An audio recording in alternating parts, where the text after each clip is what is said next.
Na presença dele, a realidade é maleável. Ele consegue convencer qualquer um de praticamente qualquer coisa. Isso se enfraquece quando ele está distante, mas torna difícil ter cronogramas realistas. Era um perigo ser capturado no campo de distorção de Steve, mas foi o que de fato lhe permitiu moldar a realidade. Esse aqui é um trecho da biografia do Steve Jobs que eu achei muito interessante. Essa parte principalmente, eu queria saber se isso tinha alguma base científica, alguma base psicológica. Eu descobri que esse é um conceito antigo da, da psicologia que tem até bases na vontade de poder, no conceito do Nietzsche, que é o conceito de autodeterminação, que pode ser definido pela seguinte forma: autodeterminação é a capacidade de orientar a própria existência através de valores que emergem do íntimo do ser, representando uma expressão da vontade de poder nietzschiana no domínio psicológico.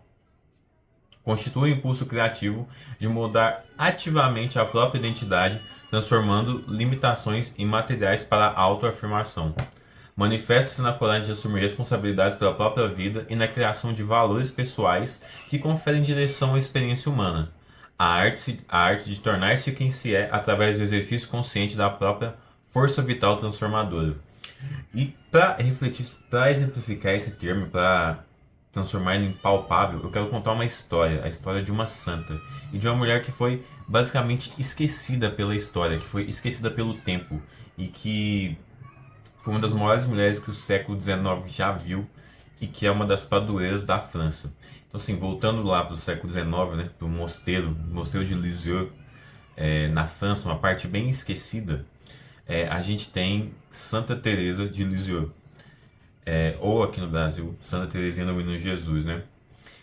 Ela era uma santa que morreu com 24 anos, vitimada por causa da tuberculose, e para mim ela é o maior exemplo de autodeterminação, porque ela já sabia que ela iria virar santa, ela já sabia que ela iria se tornar alguém relevante na Igreja Católica, e principalmente porque ela escolheu dentre todos os caminhos possíveis na igreja, ela criou o próprio caminho dela para chegar nessa santidade.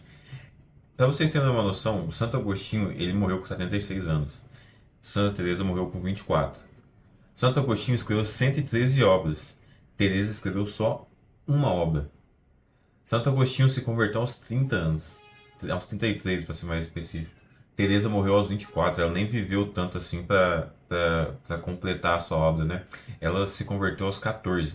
E numa impressionante corrida em direção à santidade, em praticamente 10 anos, ela conseguiu chegar até o máximo da Igreja Católica.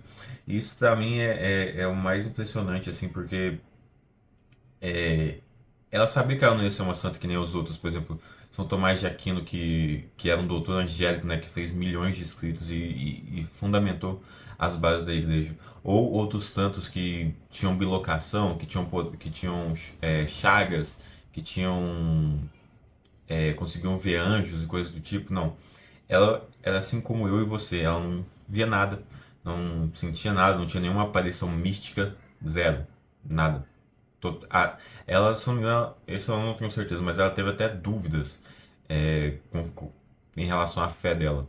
Então, assim, nada, zero. Sem nenhuma visão. Igual eu ou você, assim.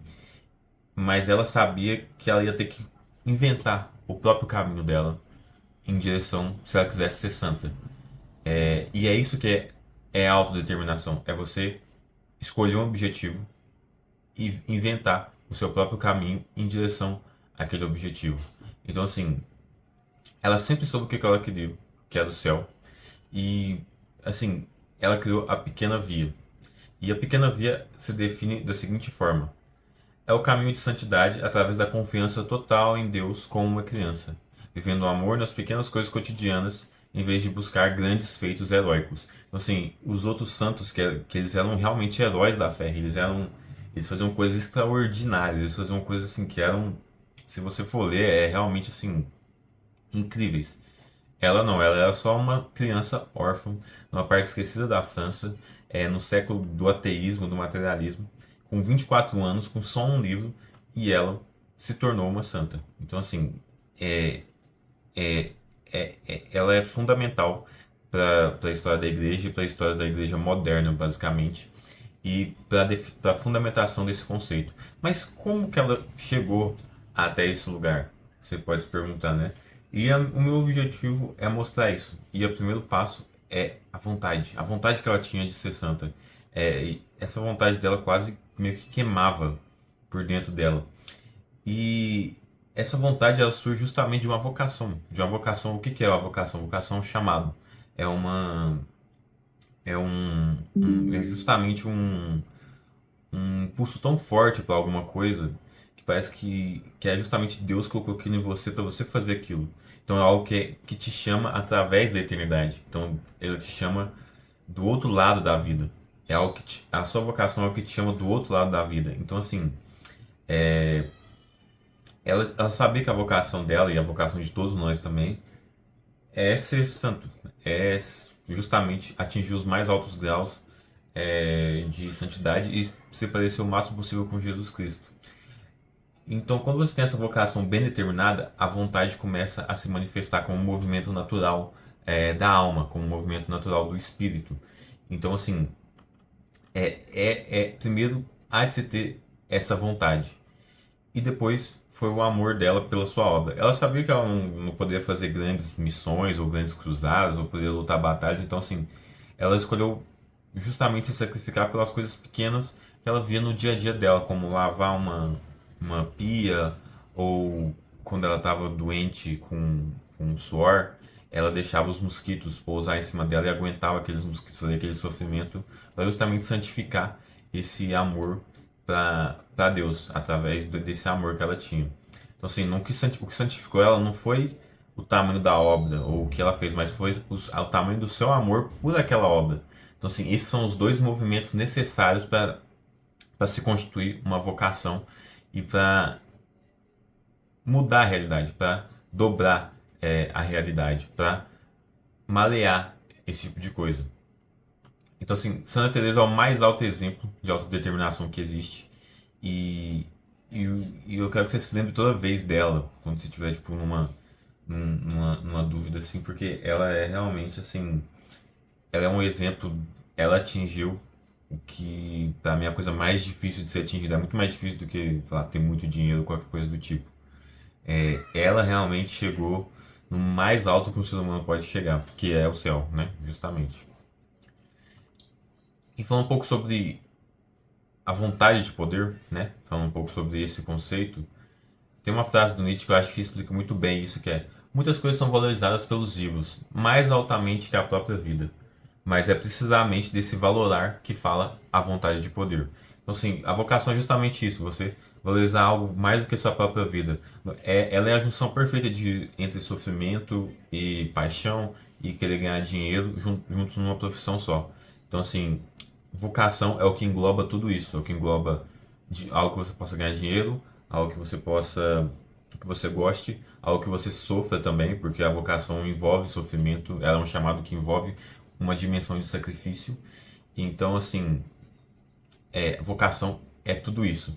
E para a gente estar realizando essa mágica, né, digamos assim, de moldar a realidade, você só precisa resistir. Por isso que tem essa dimensão sacrificial. Porque se você consegue qualquer coisa, se você resistir tempo suficiente, se você continuar apesar das dificuldades, é isso que a história de Teresa mostra, que ela resistiu tempo suficiente para se tornar uma santa e ela encontrou os caminhos dentro das dificuldades dela e dos desafios que ela enfrentava. Então, assim, então, mesmo que você não souber os caminhos aí que você precisa tomar para fazer uma coisa, isso não importa. O que importa é a sua própria vontade de fazer aquilo, porque a vontade justifica o que você está tentando fazer, o seu sonho, o que você está tentando atingir. E a vontade consegue te colocar num estado que é o estado mais necessário que, que para a gente realizar isso, que é o estado de puro ato. O estado de puro ato é você agir sem capitular ou sem repensar duas vezes em direção a um objetivo, apesar das inseguranças e das coisas ruins que possam acontecer.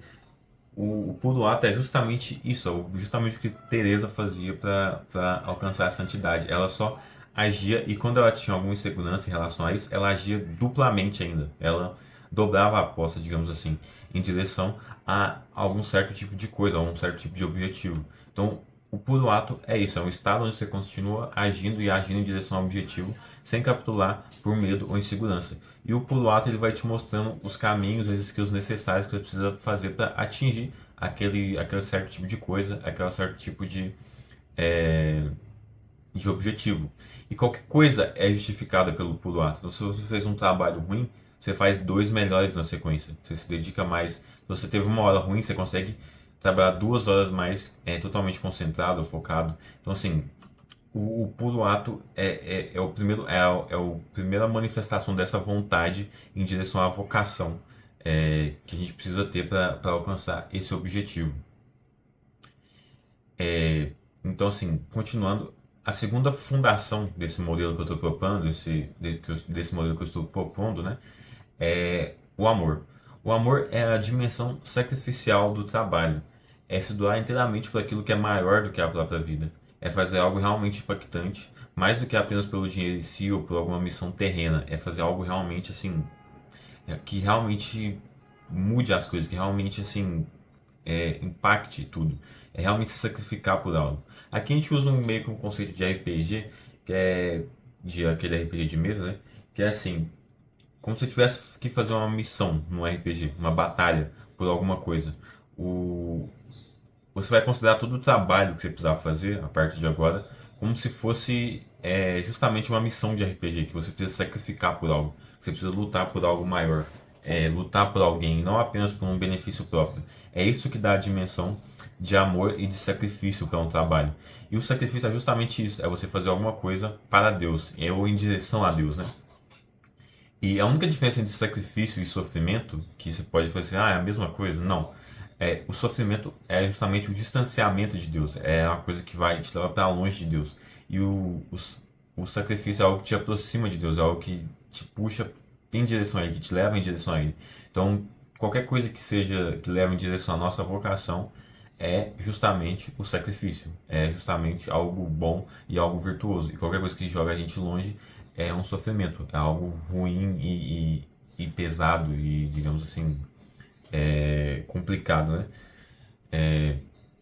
E aqui a gente presencia mais uma manifestação desse certo tipo de amor que é qualquer crítica que esteja fora do aspecto sacrificial da coisa, ela deve ser sumariamente ignorada. Então, qualquer crítica que venha do mundo material, ela deve ser, assim, sumariamente ignorada. As únicas críticas que não devem ser ignoradas são as críticas dos mentores, que são aquelas pessoas que estão na mesma jornada de sacrifício, estão lutando por algo maior, algo mais belo, e ele já tem algum conhecimento técnico e teórico para te auxiliar na sua jornada.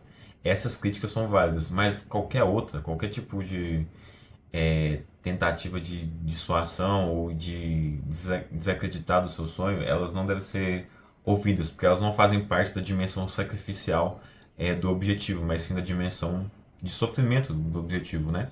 Então, assim, o mundo ele é desprezível nesse contexto. Esse mundo ele não é suficiente, ele é indesejável, porque ele te afasta de Deus, ele te puxa para uma dimensão pior, uma dimensão menos vantajosa. Então, assim, indo para as partes finais aqui, o que eu proponho é um novo caminho, um caminho que você consiga fazer algo inteiramente novo, algo inteiramente assim, com as coisas que você já tem dentro de você, alguma coisa com as coisas que você já já pensou e você já agiu. É um método meio que científico de tomar riscos. É um método baseado na única coisa que você pode controlar, que é o puro ato. É a pura ação, a pura impulso em direção a alguma coisa maior, maior que você e maior do que a vida em si. E quando você adota esses princípios, você se torna o que as pessoas chamam de revolucionário ou de um palha, porque você abandona meio que as opiniões desse mundo, abandona tudo que esse mundo tem a dizer para seguir só o conselho dos mentores e os conselhos das pessoas que já chegaram lá e que já talvez já estejam no além-vida, né, já estejam no céu e que eles você percebe que só eles realmente têm uma coisa a dizer.